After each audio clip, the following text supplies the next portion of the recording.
Notes दिखाना।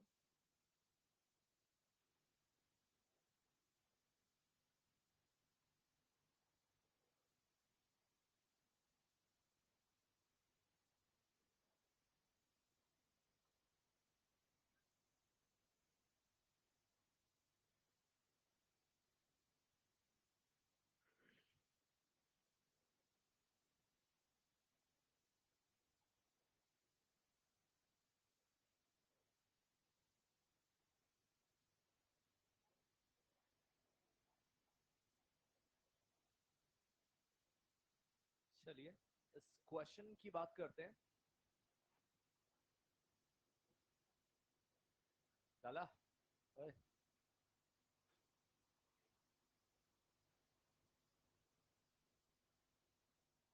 हमारी बात यहाँ पर थी कि आभासी भार हम कुछ स्थितियों में पता करना चाहते थे, और बहुत कॉमन स्टेटमेंट मैं वापस से देना चाहता हूं जिनके लिए आपको दिमाग में जो मैं कह रहा हूं वो सुनकर ध्यान से विचार कर लेना और डन कर देना कि ये चीज हमेशा याद रहेगी, क्योंकि हम इसका आगे भी यूज करेंगे। पहली लाइन कि जब भी हमारा कोई निकाय लिफ्ट भी हो सकता है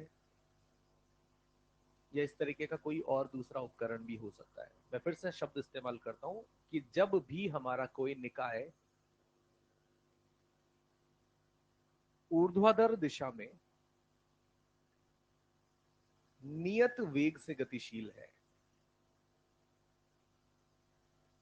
और उसके अंदर कोई व्यक्ति अपना भार नापता है, तो वो कितना मिलेगा? mg, उसके वास्तविक भार के बराबर। डन। उसी निकाय को अगर अपन ऊपर की ओर त्वरित करा दें तो उस अवस्था में आभासी भार m bracket g plus a, ऊपर की ओर त्वरित की अवस्था में आभासी भार वास्तविक भार से ज्यादा, नीचे की ओर वही अगर त्वरण a हो तो m g माइनस a वास्तविक भार से हल्का फील करेगा, और हल्के में भी भारहीन फील करने लगेगा यदि मुक्त पतन आ जाए, काट दिया जाए। क्लियर है बेटा? कब एम जी प्लस ए करना है, कब एम जी माइनस करना है, इसकी छोटी सी प्रैक्टिस में और करवा देता हूं। एक लिफ्ट, एक आदमी,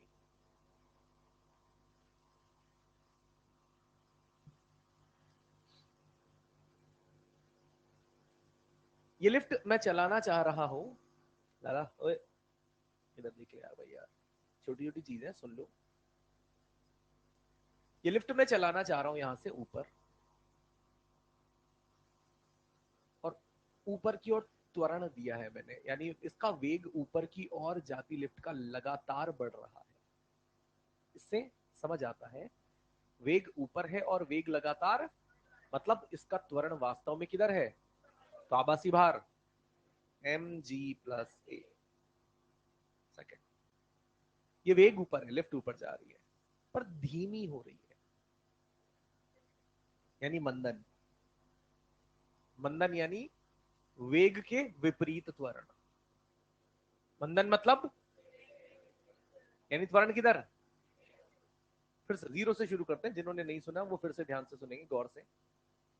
ये लिफ्ट किधर जा रही है? ऊपर दिखा रखा है, ऐसा सवाल में दिखा रखा है, बट कह दिया नीचे कि ये लिफ्ट का वेग धीमा होता जा रहा है, आभासी भार क्या होगा? तो लिफ्ट का वेग, तो ये जो भी लिफ्ट की चाल है वो कम कर रहे हैं, कम कर रहे हैं, यानी मंदन। मंदन यानी नीचे की ओर त्वरण, वेग के विपरीत त्वरण, और नीचे त्वरण तो एम जी माइनस ए। आदमी हल्का महसूस कर। क्लियर है मैटर? यही चीज अगर अपन यहां पर बना दें कुछ ऐसे,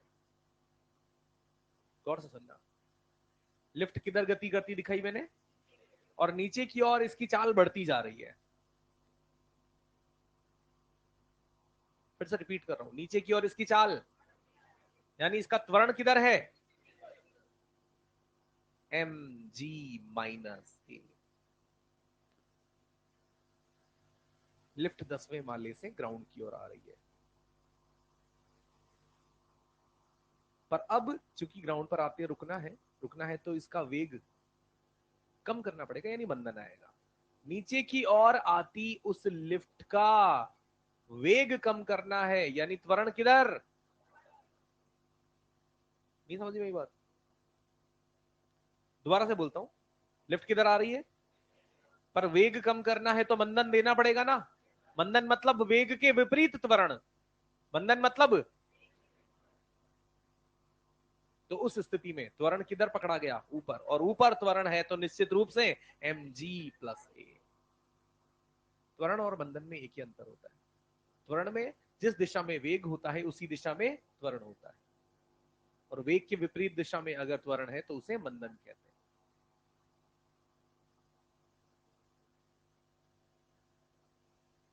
सही बोल रहा हूं भाई मैं, तेरे से बात कर रहा हूं, पीछे मत देखा।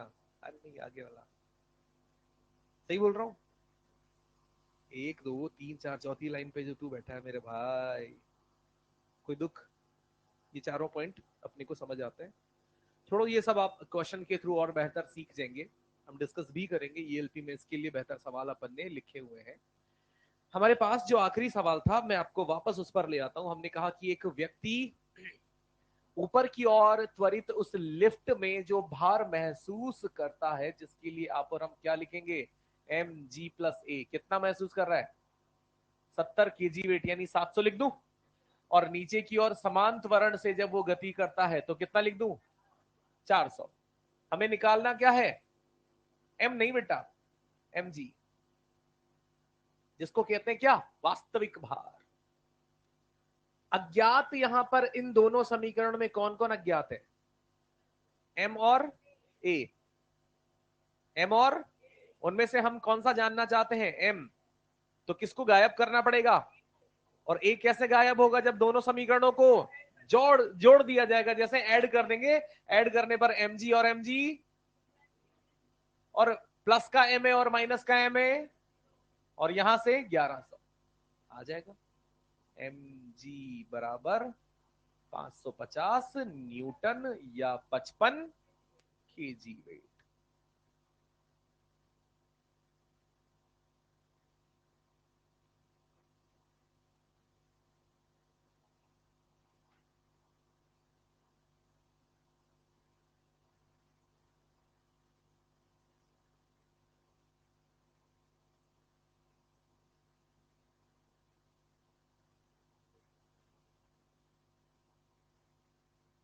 चलिए आगे बढ़ते हैं यहां से।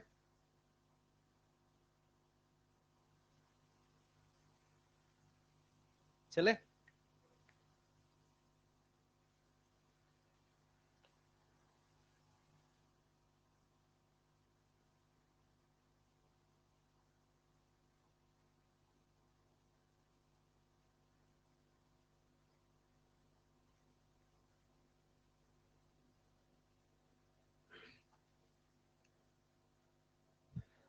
हम बात करना चाहते हैं कि अब अगर हमें यहां पर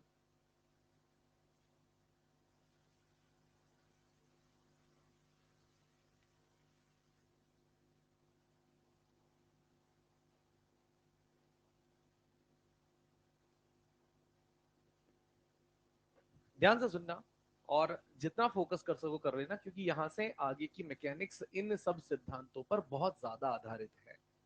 या यूं कह दूं कि यहां से मैं आपको फ्री बॉडी डायग्राम का एक वास्तविक स्वरूप दिखाऊंगा। फ्री बॉडी डायग्राम बनाना हो सकता है एक कला हो, पर उस कला में यह भी जरूरी है कि दी गई वस्तुओं में से, एक सवाल में 3-4 ऑब्जेक्ट अगर दे दी गई है, तो किस बॉडी का फ्री बॉडी डायग्राम चुनना है, ये उससे बड़ी कला है। और वो तभी समझ में आएगा जब आपको ये पता लगेगा कि मैं क्या करना चाहता हूं, मैं किसको चुनना चाहता हूं, मैं उसके कारण भी आपको बताता चलूंगा साथ में। तो सुनना, आपके कानों का खुला रहना ज्यादा जरूरी है, दिमाग कम ज्यादा होगा तो भी चलेगा, पर कान सबके बराबर होने चाहिए। स्टार्ट करते हैं यहां पर इस सवालों में। मैंने लिखा है heading, motion of bodies in contact. साधारण अंग्रेजी समझ सकते हैं कि संपर्क में रखी हुई वस्तुओं का एक साथ गति हम दिखाना चाहते हैं।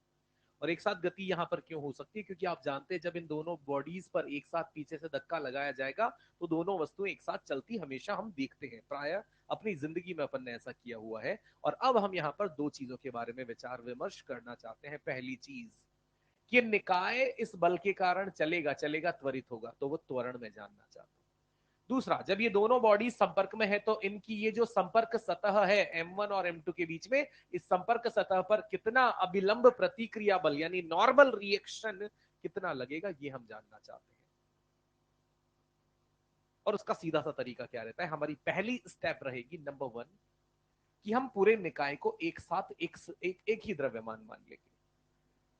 और पूरा द्रव्यमान जब यहां पर एक साथ मान लिया जाएगा तो मुझे त्वरण समझ में आएगा कि पूरा निकाय, इस पूरे निकाय पर बाह्य क्षैतिज बल कौन सा है, एकमात्र F। तो त्वरण हो जाएगा कुल बल बटे कुल द्रव्यमान।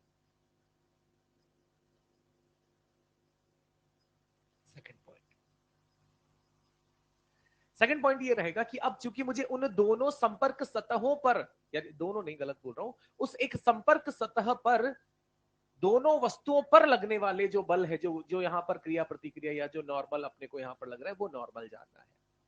तो मैंने कहा जब दोनों यहां पर एक साथ में पूरे निकाय के तौर पर, रिपीट करता हूं,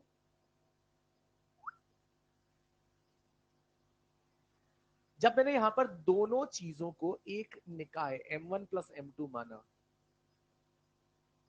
तो बाह्य बल कौन माना, ऐसा इसलिए क्योंकि M1 M2 अगर एक निकाय माने तो ये नॉर्मल जो इस पर लग रहा है और जो नॉर्मल इस पर लग रहा है, ये क्या हो गया, आंतरिक बल। क्या हो गया, और हम निकाय पर आंतरिक बलों की बात करते हैं या कुल बाह्य बलों की। अब चूंकि मुझे वो आंतरिक बल यानी मुझे ये इन दोनों सतहों के बीच में लग रहा नॉर्मल निकालना है, उसके लिए इन दोनों में से यहां देखूंगा तो यहां भी वो नॉर्मल नजर आएगा, यहां देखूंगा तो यहां भी वो नॉर्मल नजर आएगा। यानी मैं उस नॉर्मल को ज्ञात करने के लिए दोनों बॉडीज में से किसी का भी इस्तेमाल कर सकता हूं, किसी का भी। मैं दोनों का इस्तेमाल करके आपको बता देता हूं। पहले मैं जाता हूं M1 के साथ, ठीक है। यानी हुआ क्या, अभी तो ये था ना, F बल लग रहा था तो कुल बल बराबर कुल द्रव्यमान F बटे M1 प्लस M2। अब अपने को इन दोनों सतहों के बीच में लग रहे बल यानी आंतरिक बल की बात करनी है, तो हमें दोनों सतहों को अलग करके देखना पड़ेगा। तो जैसे इसको अलग किया, इस पर भी वो बल लगता नजर आएगा वस्तु की ओर, इस पर भी वो बल वस्तु की ओर। तो मैं एक एक करके दोनों को ले लेता हूं। अल्टरनेटिव ऑप्शन है, दोनों नहीं करना, कोई एक चुनना है, अपने को निकालना मात्र n है ना। उसके लिए हमारा स्टेटमेंट क्या है, हम इसका भी इस्तेमाल कर सकते हैं। और तो मैं फिलहाल M1 की बात कर लेता हूं। ये M1 हमने यहां दिखाया, इस पर आगे की तरफ फोर्स है F, और जो संपर्क सतह है जिसको मैंने यहां हाईलाइट किया हुआ है, ये फिर से हाईलाइट किया, और ये संपर्क सतह पर लग रहा बल इस वस्तु पर वस्तु की और लगेगा। साथ में अगर मैं M2 का भी फ्री बॉडी डायग्राम बना दूं तो M2 पर भी संपर्क सतह है और संपर्क सतह से वस्तु की और लगेगा। इस M2 पर इस संपर्क सतह के अलावा क्षैतिज में कोई और बल है? इस पर यहां पर एक तो बाहर से लग रहा था F और एक लग रहा था संपर्क सतह के कारण N, इन दो के अलावा कोई बल है क्या? इस F का सीधा M2 पर आरोपित किया जाना जरूरी है? नहीं है ना। F सीधा किस पर लग रहा है? M1 के कारण संपर्क बल आएगा, वो संपर्क बल इस वस्तु को चलाने में काम कर रहा है।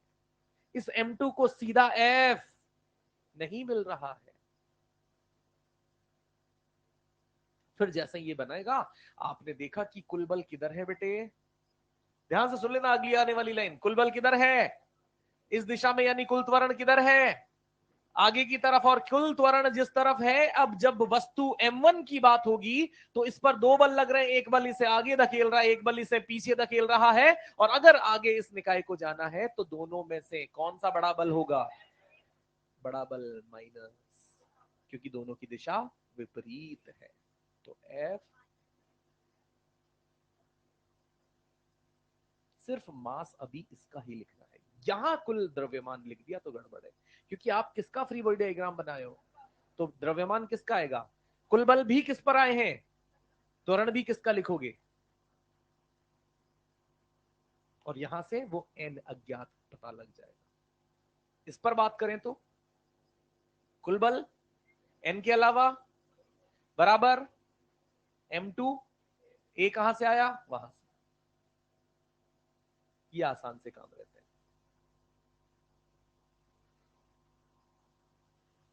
एक सलाह फिर मेरी यहां पर आती है, मैंने कहा ना कि यहां से स्किल है ये, कि बेटे अब आप जब भविष्य में सवाल करेंगे कि यार नॉर्मल निकालना है, नॉर्मल निकालना है, तो आपने देखा कि यार जब दोनों बॉडीज को अलग किया, नॉर्मल यहां भी लग रहा है, नॉर्मल यहां भी लग रहा है, फिर आप सोचेंगे कि किसका बनाऊं। तो मन में दो ऑप्शन है, तो हमेशा विचार रहता है ना बेटा, उसमें से अपन एक विचार फिक्स करते हैं कि वो वस्तु चुने जिस पर कम बल लग रहे हैं। अब जरूरी नहीं वो हमेशा M2 ही हो, पर हाँ ये जरूर है, वो चीज आप सवाल में देखकर पहचान लेंगे। कम बल लगने की स्थिति में क्या होगा, उसकी समीकरण जो बनेगी ना वो बहुत आसान बनेगी। समीकरण जितनी आसान बनेगी, कैलकुलेशन उतनी ही कम होगी और उतना ही गलती के चांसेस कम होंगे। ये मेरी सलाह है। मानना नहीं मानना आपके ऊपर है, क्योंकि आप यहां से भी आंसर यहां से भी आएगा। एक्सक्यूज नहीं है कि सर यहां से क्यों नहीं कर रहे हो, कर सकते हैं, मैं मना नहीं कर रहा, चॉइस। हम बढ़ते हैं कुछ सवालों पर। मैं यहां पर 3 ब्लॉक भी लूंगा, यही सीक्वेंस में 3 भी लूंगा, मेरी बात को गौर से सुनना, प्रोसेस सेम रहेगा। किस वस्तु का फ्री बॉडी डायग्राम बनाना है, उसका चुनाव करने का तरीका भी सेम, कि जिस वस्तु पर जो नॉर्मल निकालना है, जिस पर कम बल लगाए जा रहे हैं, जिसका फ्री बॉडी डायग्राम आसानी से सोचा जा सकता है, वही वस्तु हम चुनेंगे। एक सवाल के साथ मैं आता हूं, अभी आप लिखे नहीं, बस मेरी बात को गौर से सुनते रहें। एक नहीं, मैं 2 सवालों के साथ जाऊंगा। सबसे पहला सवाल, गौर से सुनते जाना।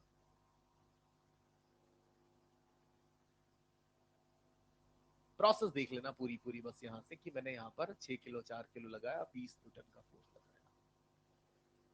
तो आप पहली ही नजर में बहुत मिनिमम प्रयास से त्वरण निकाल लेंगे। कुल बल, कुल मास, त्वरण, फिर यहां से जो बात आई वो इस सतह पर लगने वाले नॉर्मल की आएगी, और आप और हम क्या इतने पर्याप्त समझदार हैं कि बॉडी का चयन सही कर लेंगे?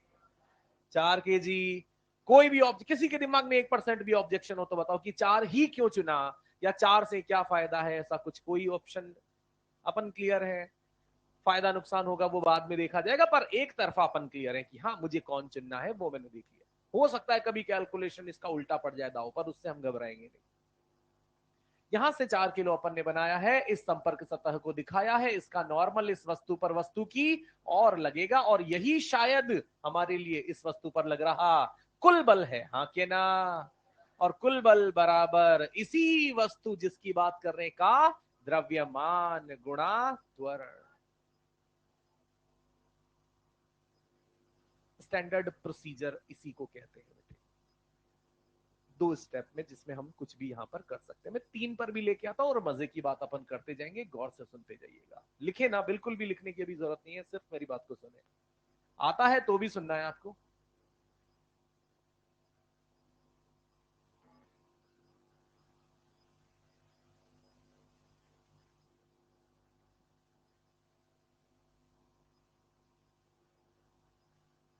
चलिए, एक्सेलेरेशन, कुल बल कितना नजर आ रहा है? द्रव्यमान जोड़ लो, सारे सारे एक साथ चलेंगे ना?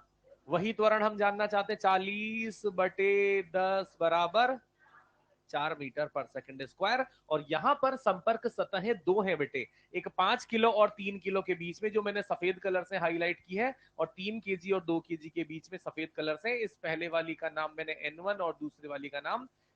अब मुझे यहां पर गौर से सुनना, अब मुझे यहां पर अगर पहले N1 निकालना है, N1 निकालना है, तो हम किसका फ्री बॉडी डायग्राम बनाएंगे? दोनों का थोड़ी ना बनाना होता है। मुझे पता है N1 किस किस पर लग रहा है, 5 पर भी, और पर सॉल्व तो किसी एक से करेंगे ना। किससे करेंगे? 3 से कि 5 से? अब जो कह रहे हैं 5 से वो चुप बैठे, और जो कह रहे हैं 3 से वो ध्यान से सुने, कि 3 से अगर आप सॉल्व करते हो तो 3 पर बेटा N1 भी लग रहा है, 3 पर N2 भी लग रहा है। क्या N2 पता है? पहले N2 ही पता नहीं है, फिर 3 का बना लिया तो उलझ जाएंगे। तो इसका प्रोसेस मैं बताता हूं, ध्यान से सुन लेना। पहले स्टैंडर्ड प्रोसीजर, और फिर थोड़ा सा शातिर दिमाग वाला प्रोसीजर। स्टैंडर्ड प्रोसीजर क्या है? जिस दिशा में बल लग रहे हैं उस दिशा में वो निकाय चल रहा है, तो जिस दिशा में बल लग रहे हैं उससे उल्टा शुरू करें। यानी सबसे पहले आप N2 निकालें, और N2 निकालने के लिए 2 kg का फ्री बॉडी डायग्राम बनाएंगे, और N2 वाली सतह बना देंगे। इस सतह पर लग रहा संपर्क बल लगा देंगे, और इस वस्तु पर और कोई बल देख लो 2 kg को क्लियर कट।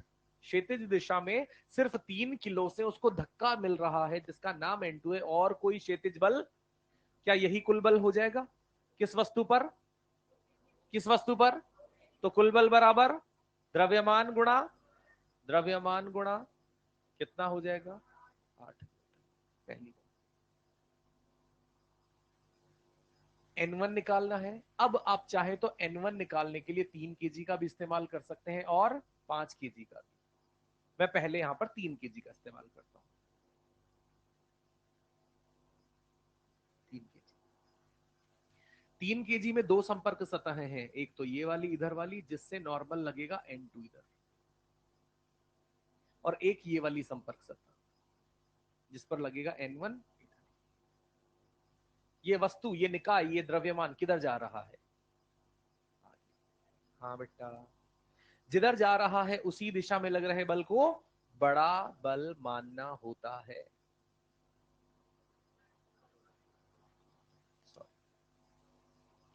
उस बल को, जिस दिशा में ये वस्तु त्वरित है उस दिशा में लग रहे बल को कुल बल अपन उसी दिशा में मानते हैं। तो कुल बल के लिए N1 आगे है और N2, तो क्या हो जाएगा? N1 minus N2, N2 8 is equal to द्रव्यमान कितना? त्वरण, और ये 20।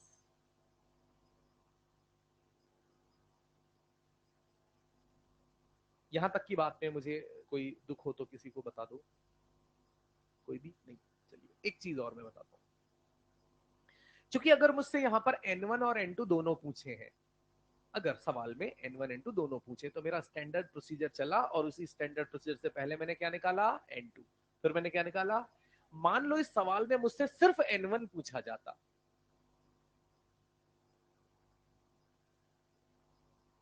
अब सिर्फ N1 पूछा जाता तो मैं N2 निकालने की मेहनत में क्यों करूंगा भैया? दो आंसर क्यों निकालूंगा मैं? दो बार क्यों इक्वेशन लगाऊं, दो बार क्यों सॉल्व करूं? मुझे सिर्फ अगर N1 पूछा जा रहा है तो मैं सीधा 5 पर आऊंगा, 3 पर क्यों नहीं जाऊंगा? क्योंकि उसके लिए मुझे N2 जानना जरूरी होता है। मैं सीधा किस पर आऊंगा? 5 kg पर आ जाऊंगा, और 5 kg का, सिर्फ N1 के लिए बात कर रहा हूं मैं, 5 kg का फ्री बॉडी डायग्राम बनाऊंगा, और 5 kg पर जो बाह्य बल है वो मुझे दिखाना ही पड़ेगा, क्योंकि 40 न्यूटन किसके हिस्से में है? सीधा 5 kg के हिस्से में है ये 40 न्यूटन। और इस संपर्क सतह से बॉडी की तरफ क्या लग रहा है? N1। किधर जा रहा है? मेरी तरफ आ रहा है ये बॉडी। तो मुझे कौन सा बड़ा फील हो रहा है? समीकरण में क्या लिखा जाएगा? 40 माइनस N1 द्रव्यमान गुणा त्वरण। तो यहां से N1 सीधा 20 न्यूटन। कब क्या करना है शायद मैं वो बात आपको समझा चुका हूं कि वस्तुएं हैं, किसका फ्री बॉडी डायग्राम कब आपको बनाना है, ये चयन आप खुद बेहतर कर सकते हैं, और सवालों से सीखेंगे, कोई दिक्कत नहीं। आप इसे यहां तक नोट करो अब जल्दी से।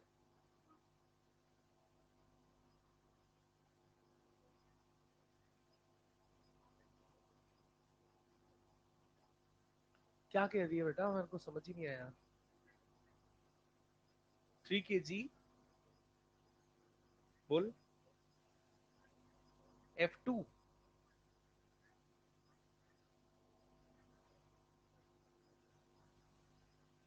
नहीं, नहीं,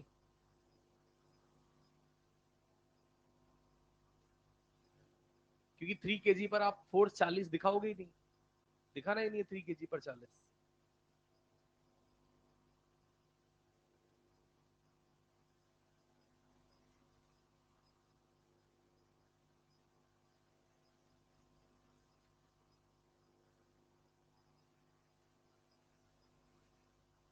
यार भैया प्लीज यार।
दोबारा बोल।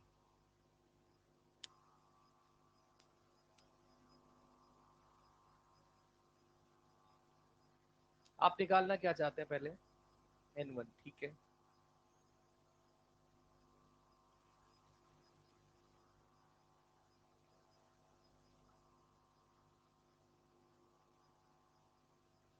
आएंगे, उस पॉइंट पर भी आएंगे। क्या स्मार्ट पॉइंट नहीं, वो जरूरत के हिसाब से बताऊंगा ना बेटा। वो चीजें जरूरत के हिसाब से मैं बता दूंगा, मुझे पता है।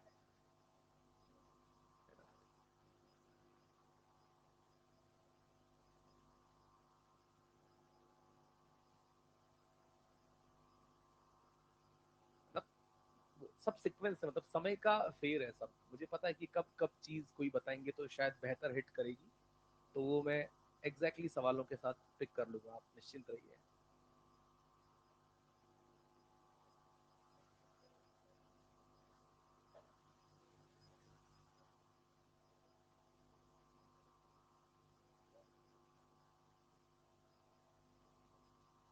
बेटा ज्यादा और कम से फर्क नहीं पड़ता है। आप पहले ये चयन करेंगे कि ये निकाय किस दिशा में जा रहा है। वो कैसे पता लगेगा? कुल बल से। उसके हिसाब से जब आप किसी वस्तु का फ्री बॉडी डायग्राम बनाएंगे, तो जिस तरफ वस्तु त्वरित है उस तरफ वाला ही बल बड़ा होगा, कुछ भी कर ले। और आप जो कह रहे हैं ना कि 8 - N1 नहीं होना चाहिए, बेटा N1 का मान देखो 20 है, तो बड़ा तो 20 ही है ना। तो बड़े में से छोटे को ही तो घटाया ना अपन ने।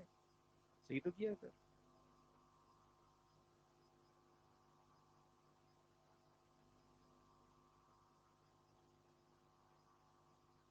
उस वस्तु को उधर कौन ले जाना चाहता है?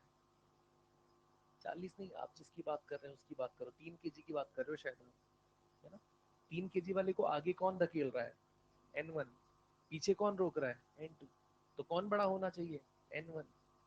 तो बड़ा force minus N1 minus N2। और N2 ऊपर से हमने कितना निकाल लिया? 8। यही सेट प्रोसीजर है अपना, है ना? चलिए, ये नोट किया होगा सबने। सवालों पर आ जाते हैं।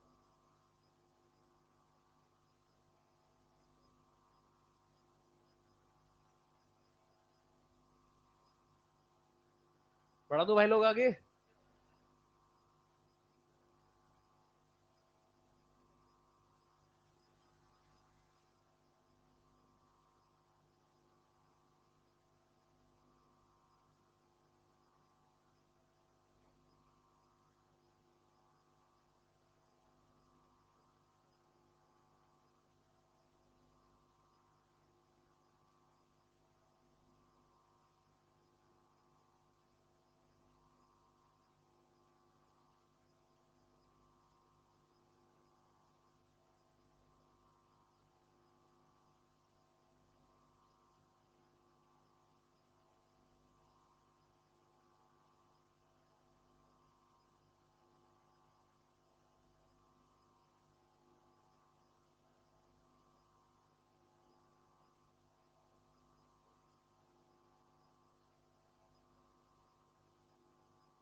पूरा गलत कर रही है।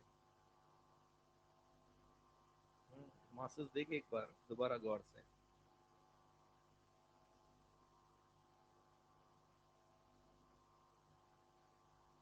अब इनको जोड़ एक बार।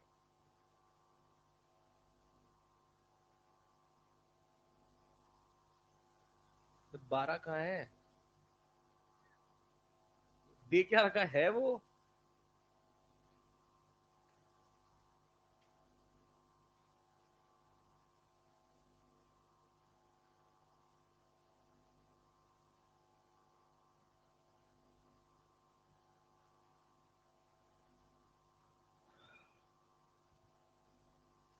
चलो ये थोड़ी सी गड़बड़ हो गई। पहले एक साधारण सवाल लेते हैं, वो आप करना, वो सब तो बाद में करेंगे। पहले सिंपल सवाल कर लो। क्योंकि नहीं हो गए वो तो ठीक है, मुझे कुछ शक्लें सहज महसूस नहीं हो रही है। 2 मिनट और एक्स्ट्रा लेना चाहूंगा ताकि अपन पहले एक बार 2 ब्लॉक वाला खुद आप अपने हाथ से एक क्वेश्चन कोई भी कर लो।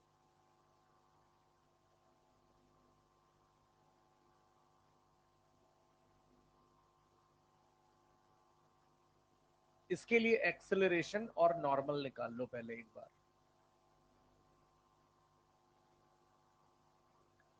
आ जाएगा, जिनसे आ रहा है उनके लिए है भी नहीं है सवाल। जो पहली बार में ही उन सवालों को नहीं कर पा रहे, एक बार पहले वो इस 2 ब्लॉक वाले को करें। अपन ने डायरेक्ट उनको 3 ब्लॉक 4 ब्लॉक पकड़ा दिए।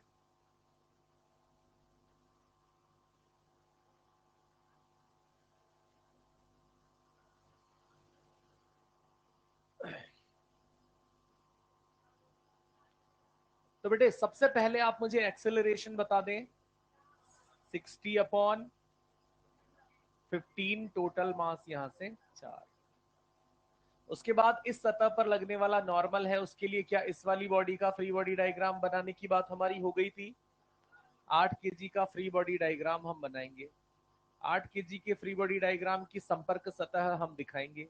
संपर्क सतह से लंबवत वस्तु की और एक बल नॉर्मल हम लगाएंगे। अब फिर मेरा सवाल यहां से आता है कि हमने 8 kg का ही फ्री बॉडी डायग्राम बनाया है, तो उस पर ही कुल बल में यहां पर देखूंगा। कुल बलों के नाम पर मुझे एकमात्र नॉर्मल वहां दिखाई पड़ता है, और कुल बल बराबर जिस वस्तु की बात कर रहे हैं उसी का द्रव्यमान गुणा त्वरण।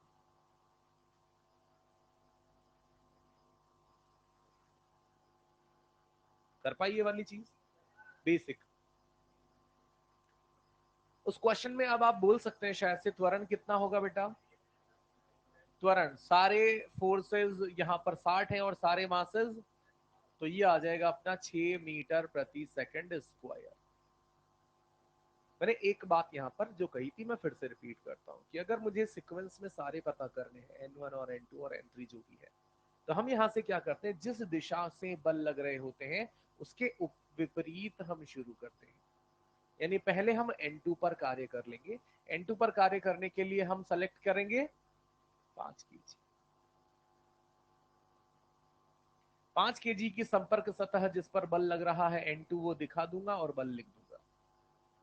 और कोई 5 kg पर क्षैतिज दिशा में कोई बल नहीं है। यही N2 कुल बल बनेगा, और कुल बल बराबर द्रव्यमान गुणा त्वरण, ये तो परम सत्य है। कुल बल बराबर द्रव्यमान गुणा त्वरण, तो कुल बलों के नाम पर N2 है। द्रव्यमान उस वस्तु का भी दिख रहा है और ये भी दिख रहा है। कितना आ जाएगा? इसके बाद अब मुझे यहां पर N1 ज्ञात करना है।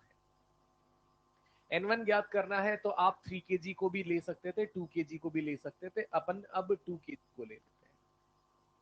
ठीक है बात। 2 kg का हमने यहां से फ्री बॉडी डायग्राम बनाया। 2 kg का फ्री बॉडी डायग्राम बनाया तो इस पर स्पष्टतया बाहर से 60 न्यूटन, और संपर्क सतह से वस्तु की ओर N1। वस्तु यानी निकाय को, पूरे को, चीजों को जाना किधर है? आगे। तो अगर इसमें भी आगे की ओर जाना है तो 60 और N1 में से कौन बड़ा होना चाहिए? और समीकरण क्या लिखेंगे कुल बल के लिए? 60 माइनस बराबर द्रव्यमान गुणा त्वरण।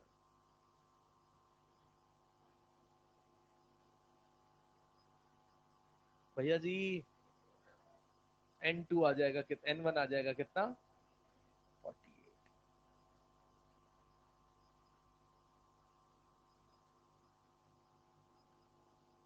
त्वरण। तो हम यहां से बात कर लेंगे त्वरण, साइड में कहीं पे भी लिख लो। कुल बल 80 है, कुल द्रव्यमान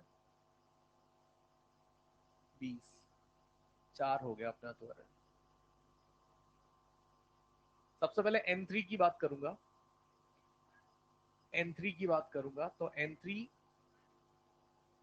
3 kg और इस संपर्क सतह पर लग रहा बल N3, यही कुल बल है। कुल बल बराबर द्रव्यमान गुणा त्वरण। द्रव्यमान इसी जिस वस्तु की बात की जा रही है 3, त्वरण 4, तो 3 गुणा 4।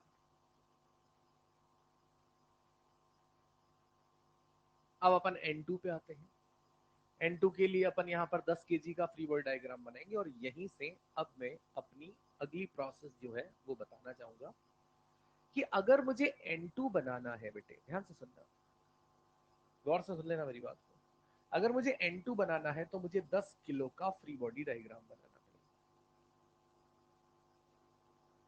10 किलो के फ्री बॉडी डायग्राम पर इधर की सतह पर यहां क्या लग रहा है, N3, और इधर की सतह पे यहां क्या लग रहा है, N2।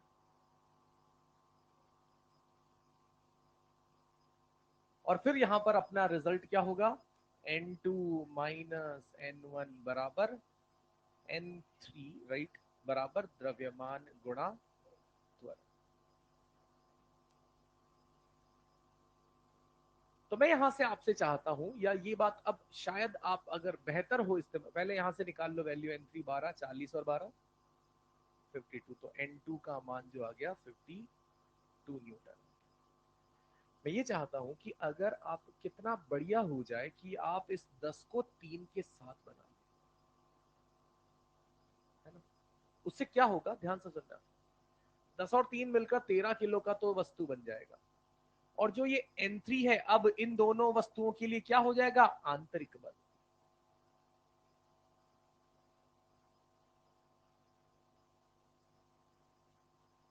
यानी अंतिम 2 डब्बों को 2 डब्बे ना मानकर,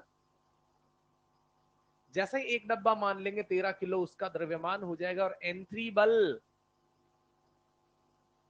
आंतरिक बल यानी गायब हो जाएगा। सारी लड़ाई बाह्य बलों की है, कुल बाह्य बल ही किसी वस्तु को त्वरित कराएंगे। तो मैं यहां पर जानना जो चाहता हूं N2, मैंने कहा कि यदि मैं यहां पर कुल 13 किलो का द्रव्यमान बनाता हूं तो अभी भी इस सतह को तो मैंने खुला छोड़ा है ना मेरे भाई, और इस सतह से लगने वाला बल N2 अभी भी जिंदा है, जो हम जानना चाहते हैं। बस हमने गायब किया है तो N3 को किया है, और हम जानते हैं इस दूसरी सतह से कोई बल, यानी कुल इस 13 किलो के द्रव्यमान पर जो बल है वो N2 ही है।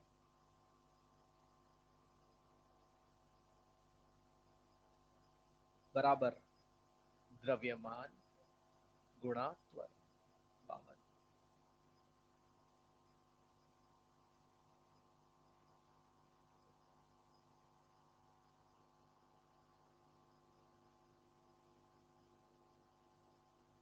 सुन लो, ऐसे सवालों की जरूरत कहां पड़ेगी, या ऐसी टेक्निक की जरूरत कहां पड़ेगी।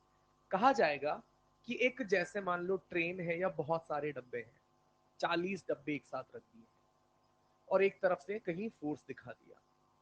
अब अपने को पता 40 डब्बों को अगर अपन देखते तो हर दोनों डब्बों के बीच में संपर्क बल लगेगा कि नहीं लगेगा। फिर हमसे पूछा कि 40 डब्बे रखकर जब आपने बल लगाया और कहा कि आगे से 10 डब्बे गिनकर, 1 2 3 4 5 6 7 10 डब्बे गिनकर उस सतह पर प्रतिक्रिया बल निकालो। अब अगर मैं उन 10 डब्बों को 10 डब्बे मानता हूं तो मैं क्या करूंगा पता है, N1 N2 N3 ऐसे एक एक करके मुझे आगे से रखना पड़ेगा। या फिर 10 डब्बों को सारा द्रव्यमान, 10 के बीच में क्या हो रहा है उससे फर्क, 10 के बाहर से कितना बल लग रहा है वो हमें निकालना है। यानी डब्बों को जोड़ने की प्रक्रिया कोई बुराई, हमें वो बल जो निकालना है वो जिंदा रहना चाहिए। अंदर कोई बल अगर वहां कुचल कर मर गया उससे हमें कोई फर्क, जो भी अंदर बल आएगा उसको कुचल कर वहीं पर दबाकर मार डाल दिया जाएगा। उससे हमारे सवाल, हमारे बाह्य बलों पर कोई फर्क, मानते हैं ये बात। तो इसी प्रक्रिया को अगर मैं यहां पर रिपीट करता हूं और मैं N1 निकालना चाहता हूं, तो शायद जो गोला मैंने 2 डब्बों के लिए बनाया, अब वही गोला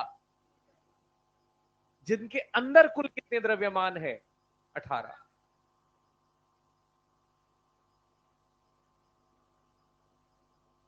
गुणा 4, 70, 72। सही बात। ऐसा अपना यहां से 72 आ जाएगा। मैं फिर से कह रहा हूं, उलझाने के लिए नहीं, और मैं यहां भी नहीं बताता, मैं इसको 2-3 सवाल बाद बताता। और उस भाई के चुल इतनी थी कि ना, वो अंडरस्टिमेट करके बैठा था, ये कब बताएगा इस चीज को, ये मैं तो उसी को सुनने के लिए बैठा हूं, है ना। तो नहीं, कमजोर नहीं, मतलब ऐसा नहीं, उसको उसको मजा ही नहीं आता, वो सुनने के लिए वही बैठा था, ये वो आएगा और मैं खुश हो जाऊंगा। चलो कोई ना। थिंग इज, यहां से आपको थोड़ा सा, जैसे मैंने कहा ना, स्मार्ट वर्क अपन कर सकते हैं और वो कर सकते हैं। पर इसमें सबसे बड़ी, बेटा कोई भी शक्ति मिलती है ना, तो उस शक्ति का हमेशा एक वो भी होता है तोड़, कि ये शक्ति तभी इस्तेमाल की जा सकती है। अरे होता है ना, हमेशा लिमिट देती है कि ये तू हर कहीं इस्तेमाल नहीं करेगा। ये कौन सी शक्ति है भाई?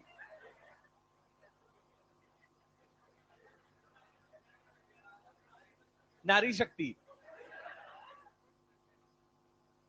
चलो, तो ध्यान से सुन लेना। अब वापस से मुद्दे पर आते हैं। ये जो काम हम कर रहे हैं, ब्लॉक्स को एक साथ कंबाइन करके ये हमने लिख दिया। इसमें सावधानी ये बरतनी होती है कि अगर इधर से भी बल लगा दिया जाता, तो फिर जब हम ये कंबाइंड निकाय बना रहे हैं तो वो बल यहाँ दिखाना पड़ता, क्योंकि अभी भी इस निकाय के लिए ये बाह्य बल है। मैंने क्या कहा? आंतरिक बल गायब हो जाते हैं, बाह्य बल कोई गायब नहीं करेंगे। ठीक है बात। चलिए, तो कोई दिक्कत नहीं है, यहाँ से हम सुरक्षित आगे बढ़ लेते हैं। इस सवाल पर आ जाता हूं मैं। इस सवाल का सिंपल प्रोसीजर, मेरा मेरा थोड़ा सा मसला दिमाग में, मैं डबल माइंड इसलिए हो रहा हूँ कि मुझे लग रहा है कि क्या हम आसान सवालों को कंफर्टेबली कर पा रहे हैं। इसके पहले वाला जो मैंने बताना चाहा, हो जाएंगे ना ऐसे सिंपल ब्लॉक वाले? एक तो पता लगे भारी बातें करने के चक्कर में बेसिक अपने को पता ना लगे। कोई है ऐसा गरीब, माँ का दुलारा या दुलारी? चलिए, बहुत बढ़िया। तो इस सवाल पर आ जाए। बेसिक प्रोसेस, एक्सेलरेशन निकलवा दे बेटे। कुल बल 120, कुल द्रव्यमान 40, त्वरण 3 मीटर प्रति सेकंड स्क्वायर। फिर हम आ जाते हैं सबसे पहले N3 पर। मजे की बात, किस पर? N3 पर। N3 यानी, अबे किसको, दोनों को जोड़ देंगे? कौन दोनों N3 के लिए? N3 तो है ही इकलौता 20 किलो के यहां पे लग रहा है यार।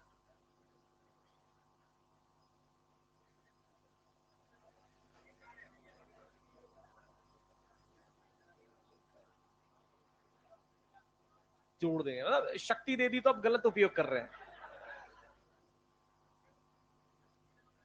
20 kg वाले ब्लॉक के बारे में हम बात करना चाहते हैं।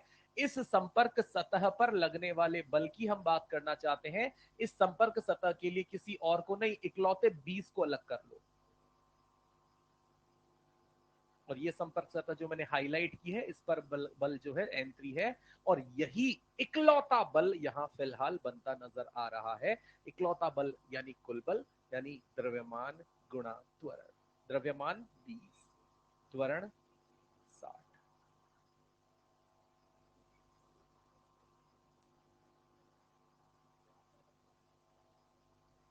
मैं फिर से यहां से ये कहता हूं, मैं फिर से कहता हूं कि बेटे N2 निकालना है, तो N2 निकालने के लिए आप 11 का भी फ्री बॉडी डायग्राम बना सकते हैं।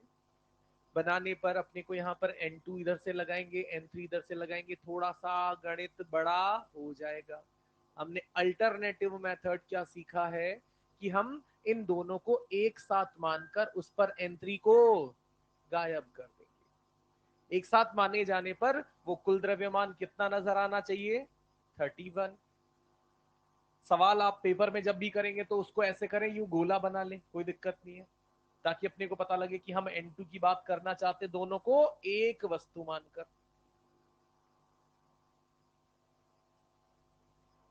उस सतह पर लगने वाले संपर्क बल का नाम ही क्या है? 11 किलो वाले की पे, और ये रही 11 किलो की वो वाली सतह। इस पर लगने वाले बल का नाम, इधर से कोई बल N3 क्या हो चुका है, चकनाचूर हो चुका है।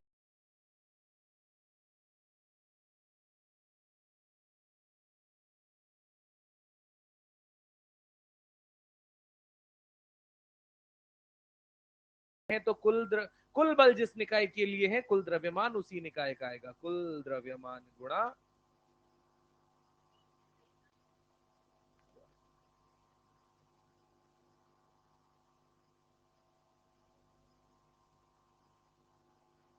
सही है बेटे। N1 आप निकाल सकते हैं बिल्कुल ऐसे ही।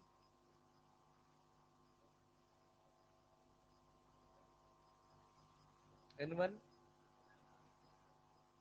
114 आ जाएगा। लिख लें, जिसको लिखना हो तुरंत लिखें।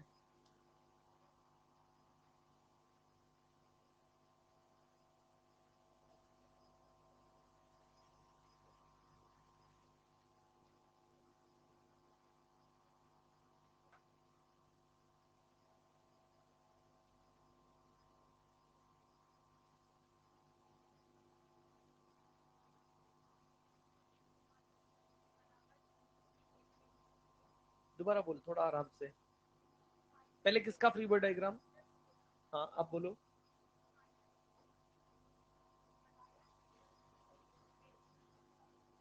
बराबर M3 यानी 10 किलो इंटू ए। करते ही है ना यार बेटा, वही तो स्टैंडर्ड प्रोसेस है। आप अब ये कोई कुछ और तरीका बता दिया तो जो बेसिक है उसको थोड़ी ना चेंज कर देंगे अपन।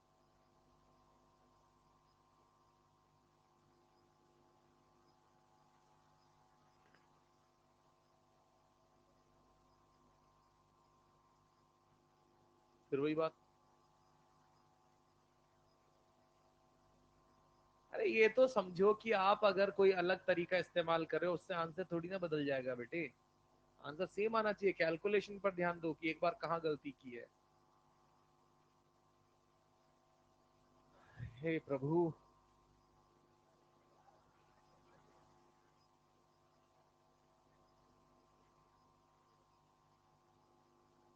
ध्यान से सुन लेना। चलो मैं वापस से इसी क्वेश्चन पर डिस्कशन अपना कर रहा हूँ, इसी 7, 2, 11 और 22 वाले पर ऊपर।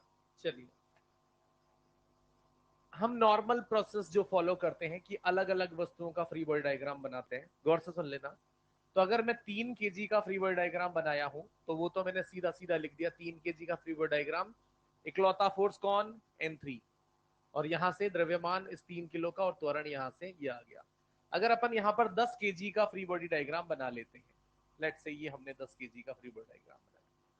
10 kg की इस सतह पर जो बल है, चित्र में देखो क्या है इस सतह पर लगने वाले बल का नाम, और सतह से बॉडी की तरफ लगेगा N3। और इस सतह पर क्या है बल? इधर बॉडी की तरफ लगेगा N2। किधर जा रहा है पूरा निकाय? आगे। तो कौन बड़ा होगा? समीकरण क्या लिखेंगे? N2 माइनस बराबर द्रव्यमान इस निकाय का 3 और त्वरण 4।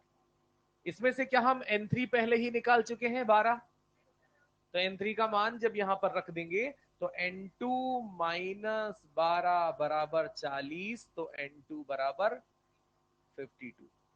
और यहां से भी डायरेक्ट वो N2 कितना आ रहा था? 52 ही आ रहा। चेंज नहीं होगा आंसर।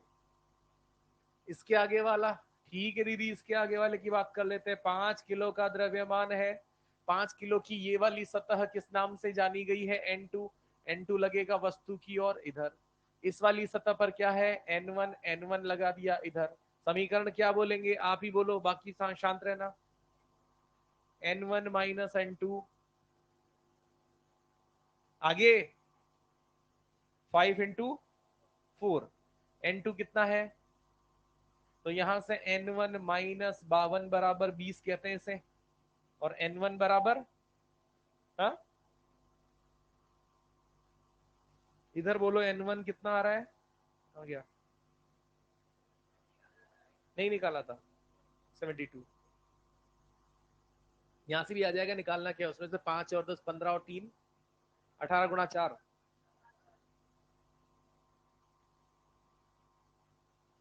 ठीक है भैया जी।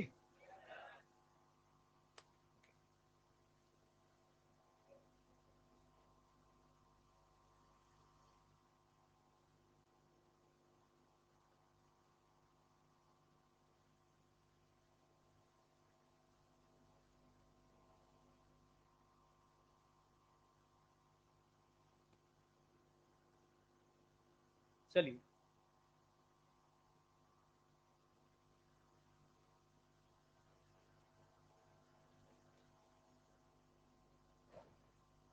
कर लें 2 सॉल्व में, बाकी और सवाल लिख देता हूँ।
आपका बेसिक मैथ्स का एक्स्ट्रा क्लास स्टार्ट होगा शाम के टाइम पे। कब से का ये है कि आज हो गया अपना वेंसडे, थर्सडे, या तो आज अनाउंस करवा दूंगा मैं शाम के, आज से शुरू हो जाएगा या फिर कल से शुरू हो जाएगा। ठीक है,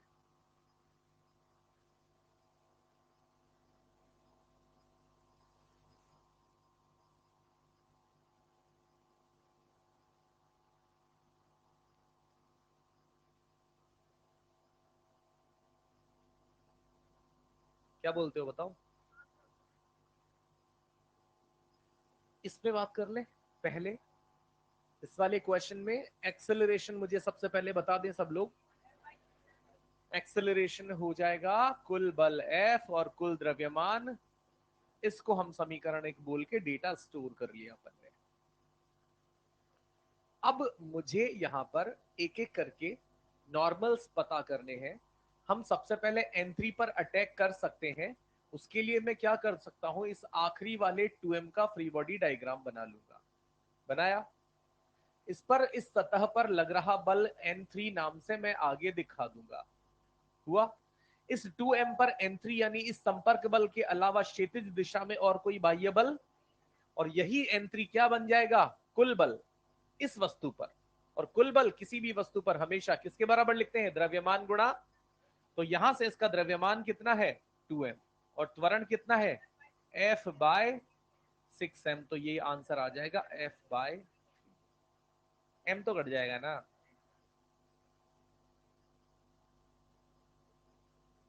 इसके बाद N2 पता करना है, तो हमने जो ज्ञानवर्धक बूटी का इस्तेमाल किया है उसके हिसाब से हम क्या कह सकते हैं कि ये दोनों एक साथ कंबाइंड 3m मास बनाकर डील किए जा सकते हैं। जिनकी ये वाली संपर्क सतह है, इसी संपर्क सतह वाले बल को हमने किस नाम से जाना है, N2 नाम से जाना है। और N3 यहां पर दोनों के बीच का आंतरिक बल वो गायब हो गया, और ये यहां से हमने लिख दिया N2। और N2 अब जिस निकाय की, जिस जिस द्रव्यमान की बात कर रहे हैं उस पर कुल बल है, और उसका द्रव्यमान है 3m इंटू F बाय, काटेंगे तो F बाय, और N1 अंत में अगर ज्ञात करना है तो अब इन तीनों को इसी गोले में ले ले बेटा। तो कितना हो गया, 1 2 3 5m। तो यहां पर अब अपन बना देंगे 5m का फ्री बॉडी डायग्राम, जिस पर इस संपर्क सतह से जो धक्का यहां पर लग रहा है N1, और N1 बराबर 5m बटे F बाय 6m। कितना हो जाएगा 5F बाय 6।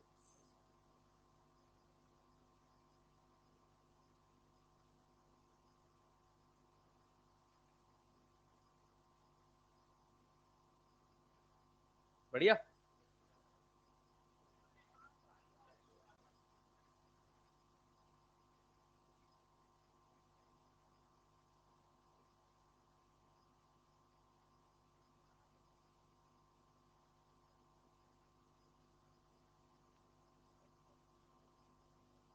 सबसे पहला हमारा यहाँ पर अब बदलाव जो सवालों में है वो ये है कि अब दोनों दिशाओं से बल लग रहा है ना। तो थोड़ा सा ऐसे सवालों में हम सावधानी बरतेंगे। सावधानी क्या बरतनी है कि हम कुल बल निकाय पर देखते हैं। कुल निकाय जो है इस पर कुल बल, तो कुल बलों में हमेशा हमें देखने को मिलेगा कि उस निकाय पर उधर से भी इधर से भी तो बड़ा बल माइनस बटे कुल द्रव्यमान, तो कितना हो जाएगा। क्या इसके आधार पर हम दिशा बता सकते हैं कि ये निकाय किधर की ओर त्वरित होगा, इधर आगे की ओर त्वरित होगा, पहली चीज। दूसरा, क्योंकि मुझे संपर्क बल निकालना है और संपर्क बल निकालने के लिए मुझे फिलहाल ये 20 और ये 10 जब तक जुड़े रहेंगे तब तक ये संपर्क बल मुझे आंतरिक बल नजर आएगा। संपर्क बल को पता करना है तो दोनों वस्तुओं में से हटाना पड़ेगा, खोलनी पड़ेगी इनकी सतह। अब मैं किसका इसका फ्री बॉडी डायग्राम बना सकता हूं, 10 का भी और 20 का बनाऊंगा तो कितने बाह्य बल नजर आएंगे, 200 और नॉर्मल। इसका बनाऊंगा तो नॉर्मल और दोनों पे समान काम है, यानी किसी का भी बना लो, कोई लोचा नहीं है। आपको जैसे जो दिख जाए, जो हाथ में आ जाए उसी का फ्री बॉडी डायग्राम बना लो। ठीक है, बोल दो 10 का। चलो 10 का बना लेते हैं।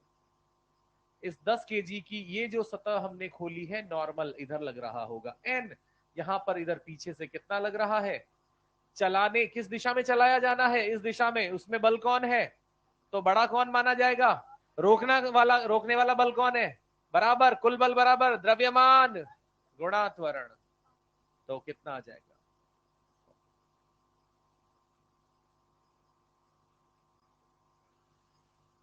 कौन है ये चूजा।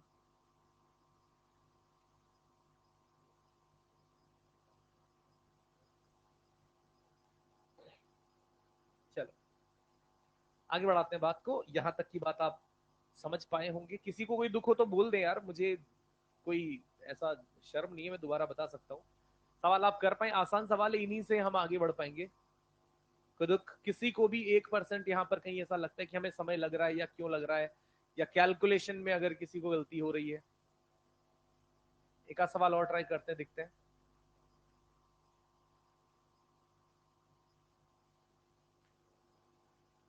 एक सिंपल फिर से ले लेता हूं।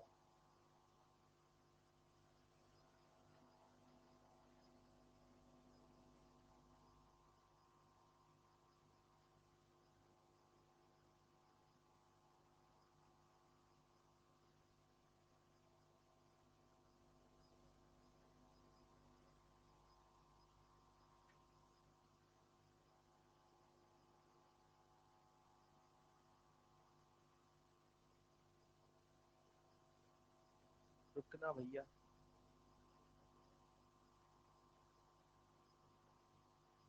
नहीं नहीं 16 ही ठीक है। 6 केजी। हाँ, गलती कर रहे, जैसे तुमने निकाल ही लिया आंसर। हट हट। त्वरण, तो त्वरण कुल बल कितना बोलेंगे, 80, कुल द्रव्यमान 16, तो त्वरण 5 मीटर प्रति सेकंड स्क्वायर। नॉर्मल,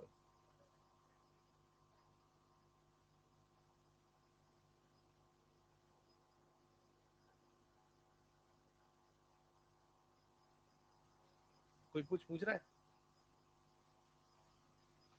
नॉर्मल निकालना है तो 10 किलो का फ्री बॉडी डायग्राम बना लेंगे, उन दोनों की संपर्क सतह से नॉर्मल लगा देंगे और पीछे की तरफ 20 न्यूटन, और हम जानते हैं एन -20। इस बात से सब सहमत है कि नहीं है। क्यों लिखा है n-20, क्योंकि हम कुल बल जानना चाहते हैं उस वस्तु पर। कुल बल में संपर्क बल उसे आगे धकेल रहा है और पीछे से उसे रोकने के प्रयास में 20 न्यूटन हम इस बार इस सवाल में लगा रहे हैं, तो कुल बल n-20 जो हमेशा द्रव्यमान गुणा त्वरण के बराबर लिखा जाएगा। तो द्रव्यमान जिस वस्तु की बात कर रहे हैं वो, और 5, n बराबर 70।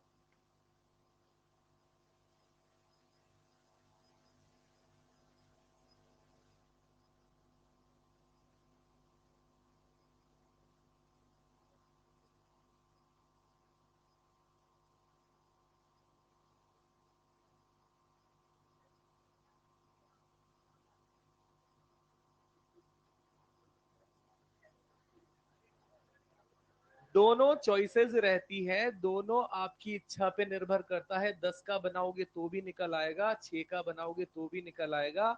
हम बनाएंगे तो किसी एक का नाम आते। मतलब ये क्या बात हुई, 10 बना लिया तो सर 6 का क्यों नहीं बनाया, 6 बना लो तो सर 10 का क्यों नहीं बनाया। स्वेच्छा है, दोनों से आंसर 100% आएगा, सेम आएगा। किसी से भी करें, बस आंसर निकाल ले प्रभु।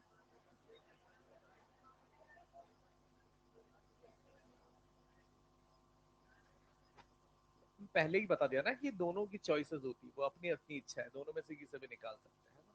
चलिए,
त्वरण।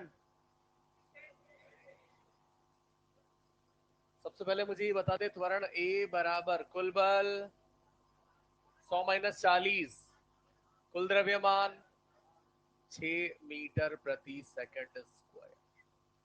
उसके बाद N1 और N2 है। आप आप पहले 5 किलो का बना लिए होंगे लगभग सब। तो 5 किलो का यहां पर बनाने के बाद इस सतह पर आपने लगाया होगा N2, और पीछे की तरफ जाता समीकरण क्या लिखी, N2 माइनस बराबर द्रव्यमान कितना, त्वरण कितना 30, और N2 बराबर 70। अगर N1 निकालना है तो मैं 2 किलो का फ्रीवर्ड डायग्राम बना ले रहा हूं मेरी इच्छा से। 2 किलो के फ्रीवर्ड डायग्राम पर आगे से कितना, इस सतह पर पीछे कितना, किसको बड़ा बनाएंगे, 100 माइनस बराबर द्रव्यमान गुणा त्वरण। तो यहां से N1 बराबर 80।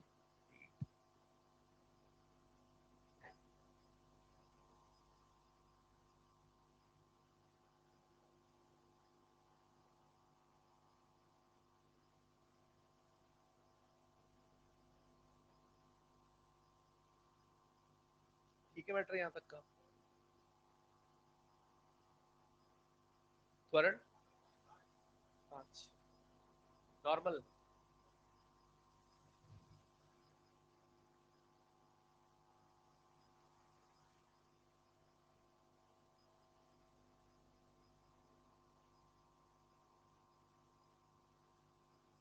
आ गया त्वरण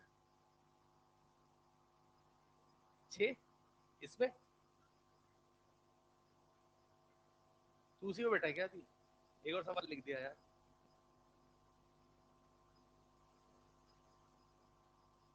नॉर्मल।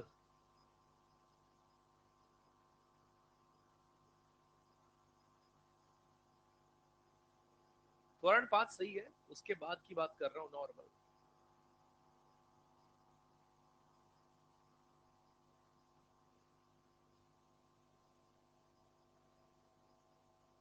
कॉन्सेप्ट से ना डगमगाएं, जो फोर्स जैसे लगते हैं वो लगेंगे। अगर नत तल पर रखी हुई वस्तु है तो mg sin थीटा ही लगेगा।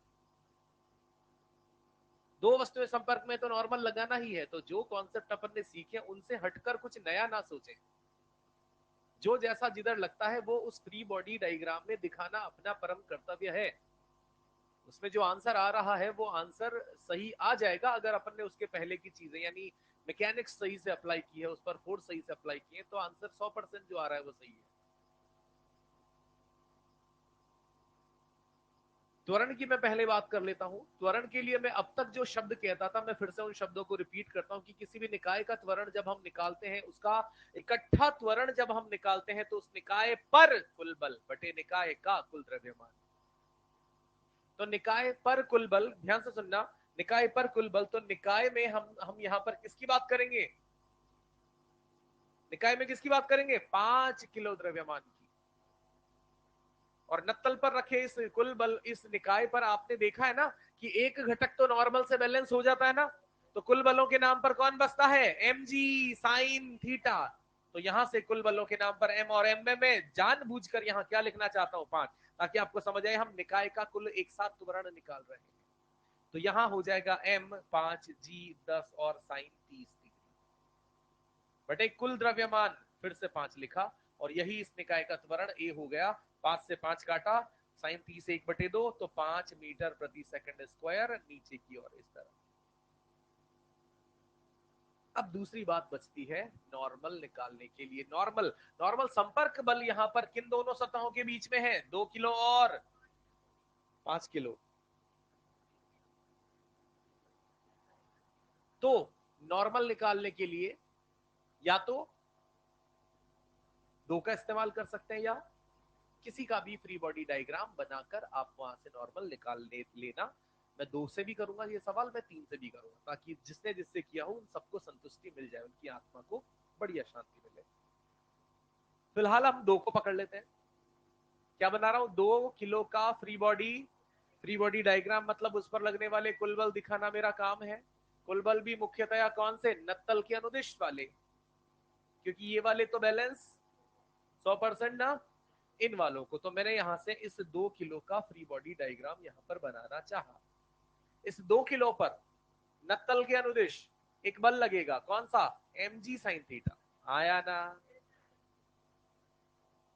कितना m? कितना? 2। क्योंकि आप किसका फ्री बॉडी डायग्राम बना रहे हैं? अब कोई अगर यहां इस पर 5 लगा दे तो भाई ऐसा संभव नहीं है। जो वस्तु जिसके लिए हम बात कर रहे हैं वो अपने द्रव्यमान के अनुसार ही गुरुत्वीय बल महसूस करती है। उस वस्तु की बात कर रहे हो तो वो दूसरे द्रव्यमान के कारण अपने आप का कोई फोर्स फील नहीं करेगी। जिसका फ्री बॉडी डायग्राम बनाया उसी के लिए मैं लगा दूंगा mg sin, और इस संपर्क सतह से वस्तु की ओर एक और बल, और यही यहां पर नीचे की ओर त्वरण दिखा दिया गया है। तो नीचे की ओर यहां पर कुल बल क्या हो गए? 2g20 साइन 30 1/2 प्लस के साथ नॉर्मल बराबर द्रव्यमान गुणा त्वरण।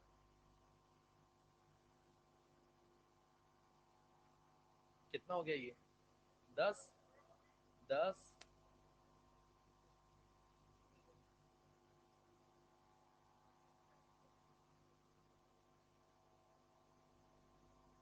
अबे हंसने वाली बात नहीं है, ऐसे सवाल आगे भी आएंगे। फिर वहां मत पूछना सर ऐसे बताया था, दिमाग लगाना थोड़ा सा, साथ में रखना। 3 kg का अगर किसी को लगता है सर 3 kg से तो आंसर और आ रहा है, मैं उनकी भी गलत फहमी को, ये हमने यहाँ पर 3 kg का फ्री बॉडी डायग्राम बनाया। नत्तल पे रखा है ये 3 kg। नत्तल पर रखी किसी भी वस्तु पर नीचे की ओर क्या लगेगा? 3 किलो है तो 3g साइन थीटा। और संपर्क सतह से वस्तु की ओर त्वरण किधर है बेटे? तो बड़ा कौन सा बनाना है? 3g यानी 30 साइन थीटा माइनस नॉर्मल बराबर द्रव्यमान गुणा त्वरण। ये कितना? माइनस बराबर नॉर्मल बराबर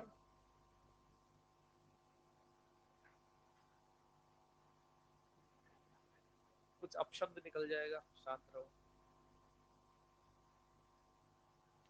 क्लियर है मैटर? थोड़ा सा इसको मैं और बेहतर बनाता हूं इसी सवाल को। अच्छा एक चीज और, अगर मैं 3 किलो को नीचे रखता और 2 किलो को ऊपर रखता, मतलब इसी सारा सवाल यही बस ऐसा पलट देता, त्वरण तो सेम आता, क्योंकि त्वरण में तो 5 है, वो तो सेम ही आता, क्योंकि कुल द्रव्यमान तो तब भी 5 ही रहते हैं। नॉर्मल में क्या होता? नॉर्मल का आंसर क्या आता? 0 ही आता। भाई यहाँ 3 हो जाता तो ये 30 हो जाता, तो यहाँ भी तो 30 हो जाता। यहाँ 2 हो जाता तो यहाँ 2, तो यहाँ भी 2 हो जाता, तो हर जगह वो कटने वाली संख्या तो सेम ही रहती, यानी उससे फर्क नहीं पड़ेगा। ऐसा नहीं दो द्रव्यमान रख दिए, नीचे भारी रखा है तो वो भारी जल्दी भाग जाएगा। भारी और हल्के से जल्दी भागने का कोई लेना देना। गुरुत्वीय क्षेत्र में प्रत्येक वस्तु, चाहे उसका द्रव्यमान कम हो या ज्यादा, हर एक वस्तु जी ही त्वरण महसूस करती है, इसीलिए द्रव्यमानों से उसका ज्यादा कोई लेना देना। इसका एक बढ़िया सा सवाल मैं और लिख देता हूं।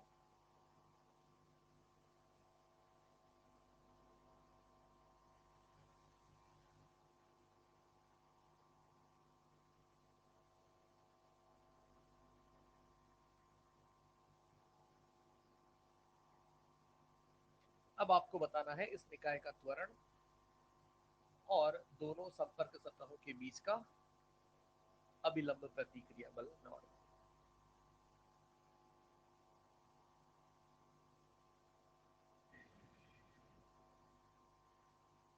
और मुझे ईएलपी दे दे बेटे।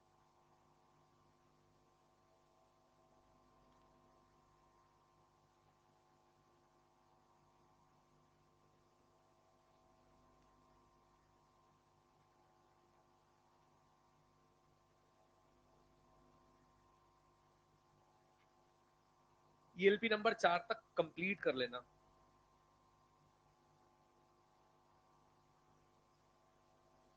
सारे सवाल जो भी जैसे भी जितने भी हैं,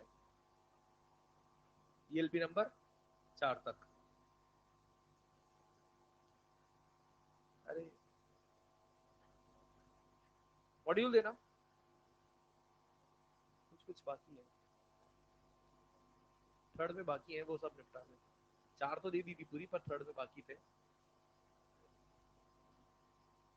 ईएलपी 4 तक पूरी निपटा लेना। दूसरा मुझे मॉड्यूल दे तुरंत। ले उधर से पकड़, उधर पीछे।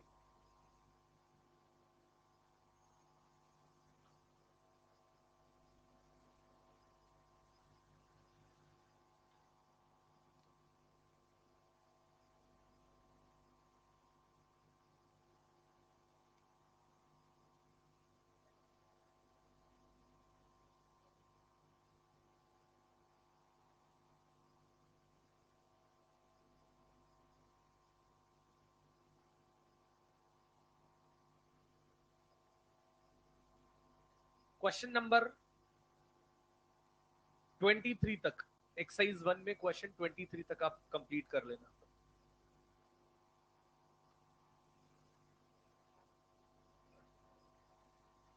त्वरण निकाय यहां से क्लियर देख लिया होगा, 10 किलो का है, जिस पर नीचे क्या लगेगा? एम जी साइन 30, और ऊपर क्या लग रहा है? 20। अरे हाँ, और ये हो गया अपना त्वरण बराबर कुल द्रव्यमान 10। तो ये कितना हो जाएगा? 100 यानी 50, 50 माइनस 20/10 यानी 3 मीटर प्रति सेकंड स्क्वायर। फिर बात आई नॉर्मल की। अब नॉर्मल ज्ञात करना है तो हमें क्या समझ में आता है? दोनों में से किसी का ही बना लें। 6 का बनाऊं? 6 पर 3 बल लगेंगे, पर 4 का बनाए, 4 पे 2 बल लगेंगे। सर मैं तो पता ही नहीं लगता किस पे कितने बल लग रहे हैं, बना दो जो भी बनाना है। 6 किलो का बना देते हैं। 6 केजी पर सबसे पहले तो नत्तल के अनुदिश गुरुत्वीय बल का घटक एम, 6 किलो की बात कर रहा हूं तो इसलिए एम जी जी यानी 10 और साइन 30 1/2। एक इस पर ऊपरी सतह से एक संपर्क बल एन, और उस पर ऊपर एक 20 न्यूटन, 3 बल हो गए। नीचे कौन कौन लग रहा है? नीचे एक तो ये लग रहा है 30 न्यूटन और नॉर्मल, और ऊपर कौन लग रहा है? 20 न्यूटन बराबर द्रव्यमान गुणा त्वरण, त्वरण 3। आधे विकेट तो यही गिर गए होंगे इसी लाइन पर।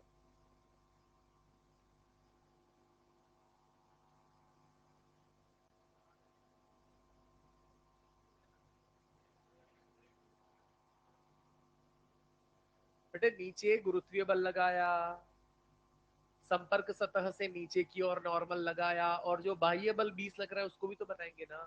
तो ऐसे करके अपने पास ये 10 प्लस एन यानी एन, और ये 10 माइनस के इधर जाके 8 न्यूटन है। कितने का 8 न्यूटन आया है? बाकी सब करते क्या हो तुम? 4 न्यूटन का भी बना, 4 केजी का भी बना के सब आंसर निकाल लेना घर पे, है ना। होमवर्क करना, जो भी सवाल अपन ने दिए यहाँ पे पूरे सवाल। अगली क्लास से अपन रस्सियां शुरू करेंगे, स्ट्रिंग्स।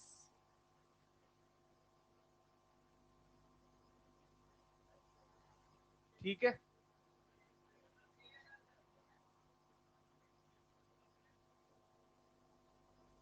Thank you.